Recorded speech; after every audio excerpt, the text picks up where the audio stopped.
single person under the sound of my voice who is saved, you have been filled and empowered by the Holy Spirit.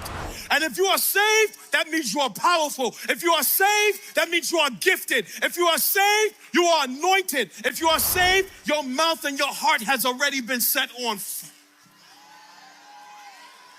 fire, man. You just gotta let it breathe. You gotta let it live. You gotta let it be.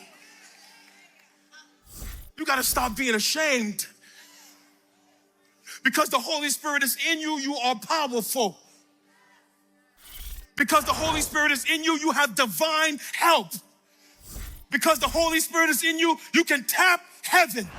Because the Holy Spirit is in you, you have an unlimited supply of help and grace and strength, even when you are weak, because the Holy Spirit is in you.